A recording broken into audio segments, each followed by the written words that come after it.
When I heard a small Indian startup named Dot7 is launching its first ever IEM, I had to take a look. Here they are, and I know looking at the design, you're probably thinking, hey, that looks a lot like the Sennheiser IE200 or the IE300, and even that Audio Technica one. What's it called? The ATH-E70 something.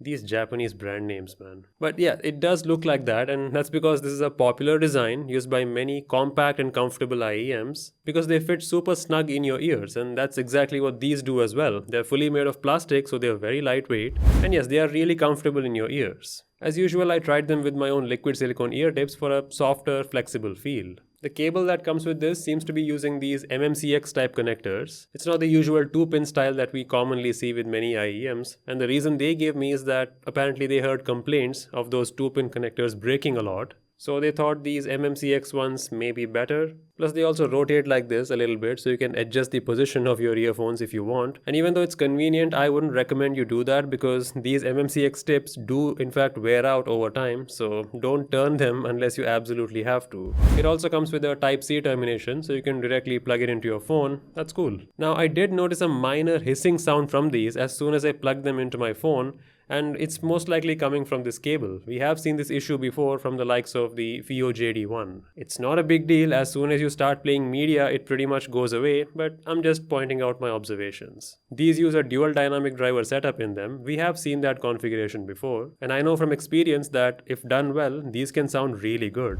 And yes, they do sound pretty good in general. Because of these dedicated drivers, there's a substantial amount of bass and pretty good top end as well. But I didn't hear anything particularly remarkable. We have heard something better in this price. For instance, in the same price you get the KZ Saga that has noticeably better sharpness in the top end. And I know that KZ has been in this game for several years longer than Dot7 has, and they hold a lot of audio specific experience unlike this company which is just now entering this game.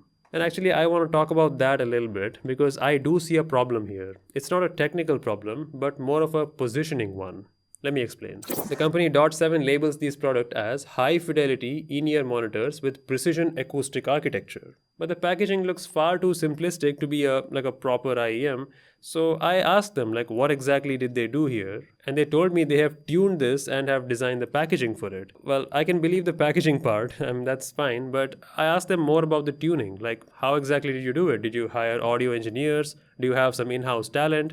And they said no, they chose this or they picked this product based on the customer feedback on their previous one, the E1 earphones. I have tried them before. Pretty good earphones for the price, nothing to complain. And in that context, this E2 Pro is definitely a step up, so mission accomplished from the company's side. But you and me as customers, we look at the entire market in a budget, right? We don't just look at one company's product line. And when we do that, numerous competitors show up in the same pricing segment.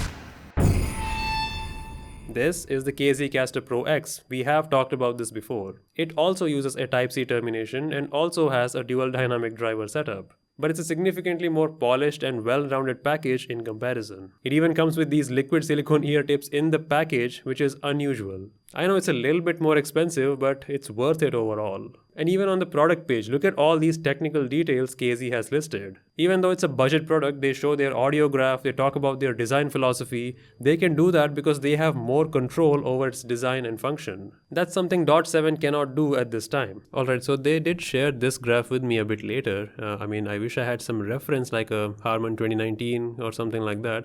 But okay, this is what we have. It's a rather familiar gentle U-shaped curve that we commonly see, right? Starting from the bass all the way to upper mids and the treble. And you can see there's a much milder treble representation. Maybe that's why it doesn't have that much clarity that I usually expect from other IEMs. And of course the bass is substantial, but I do like how it gently rolls off, although I wish this mid-bass section was a bit lower, but that's just my preference, it's not like a rule or anything. There is a good amount of upper mid-range which is nice, but I wish it was a little sharper in this region right here. That would have given it that extra crispiness, the likes of which we see from the KZ Saga and others. But if this graph is to be trusted, again, it comes from the designer of the IEM itself, and not the company that's currently selling it, so they don't really have much control over it. And actually, while searching online, I found this product listing called the DE255 by a Brazilian company, Dylan. It's pretty much the same product marketed under the Dylan brand name in the Brazil region. So it's pretty clear that this product has been picked from somewhere and they're just packaging it in their name. Now, it's nothing unusual, I'm not against it. Even Amazon does it. Don't believe me? Look here. This is the KZ-EDX Pro, right? A pretty well-known IEM.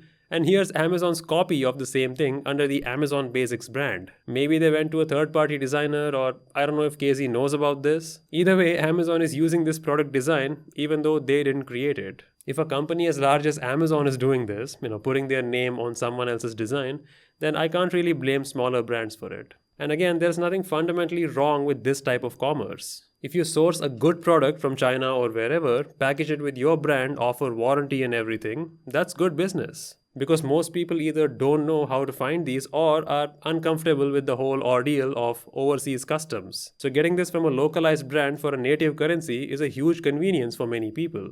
That's fine, I personally have no problem with that, but it's just the packaging that bothers me a little, as in the whole product placement. I have said this before, I genuinely like supporting small companies. I am not trying to bash them here or disrespect their effort. I understand that it's not easy sourcing a good product and taking responsibility for shipping, service and all that. I'd like to see more of such good products in our market, but my enthusiasm leans more towards people who create something of their own. For example, Sonic Lamp. They are a startup who made these amazing headphones of their own in-house. I tried them out in one of their earlier stages, like a year before they made their Shark Tank debut. Yes, they weren't perfect and they weren't exactly for my taste. I actually gifted them to a friend of mine. He likes them. But I still admire their innovative and entrepreneurial spirit. I want to see more of that. And since I'm in this position where I get so many products to test out, I think it's my duty to be objective and honest with you. So I'm trying to give you all of the information that I found clearly. So my point is, even though these are called Dot7 IEMs, they are not the IEMs that you and I are used to seeing. Because all of the IEMs and headphones that I've shown you in the past few months have been from first-hand audio companies whose primary business line are those exact products. They design and tune those products from scratch, often in-house. That's why they are so unique. I mean, look, here's the Truthier 02, right? And on it says, designed and made by Truthier.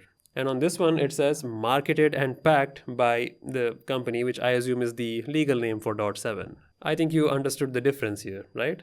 And again, I want to emphasize these are a good product, but I don't think they can confidently stack up against the other IEM option in this highly competitive budget segment. I don't want you to get the wrong idea thinking that these are completely bad. No, they are not. They are a fine upgrade in the company's previous track record, but not objectively special, at least not in my view.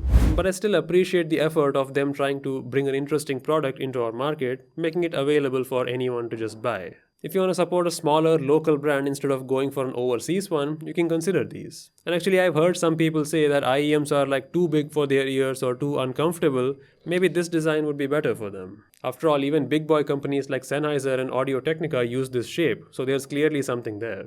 Well, that's all I had to say. I hope I've given you a better context of this product and some realistic expectations of it.